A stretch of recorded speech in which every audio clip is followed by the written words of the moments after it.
बिस्मिल्लाहिर्रहमानिर्रहीम। अस्सलाम वालेकुम। मैं हूँ अज़ाहान। आज मैं लाई हूँ एक रेसिपी शामी कबाब की। मैंने ली है 1 किलो गोश्त, आधा किलो दाल। 4 घंटे पहले मैंने इसको पानी में रखी थी और 2 अदद मैंने ली है प्याज।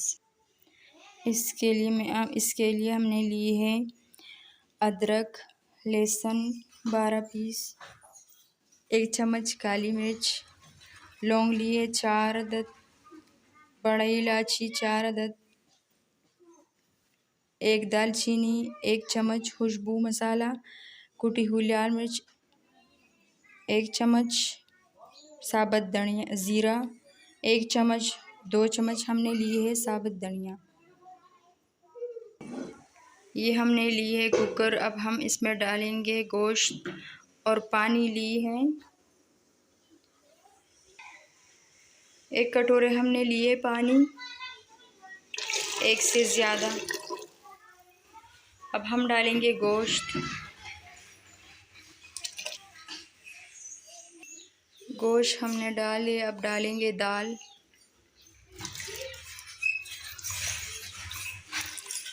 अब इसमें जाएगी सारे मसाले।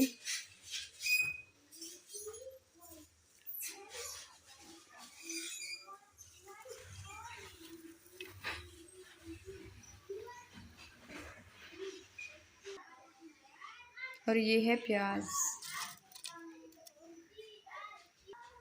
और नमक अपने हिसाब से।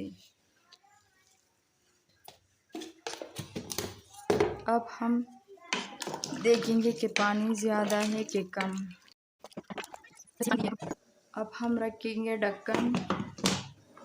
अब ढक्कन उतारेंगे।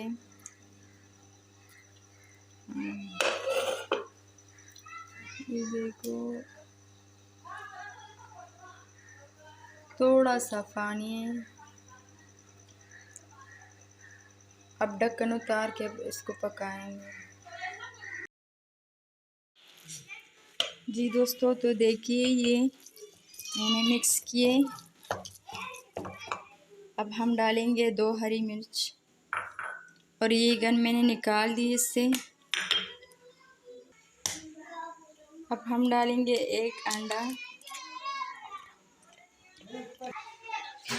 हमने लिए 1 पैन। अब हम इसमें डालेंगे कबाब।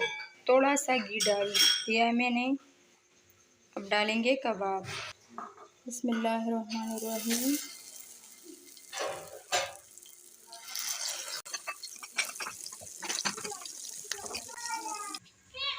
जी दोस्तों, तो ये पक गई है। ये है हमारे शामी कबाब। इसके साथ दीजिए हमें इजाज़त। अल्लाह हाफ़िज़।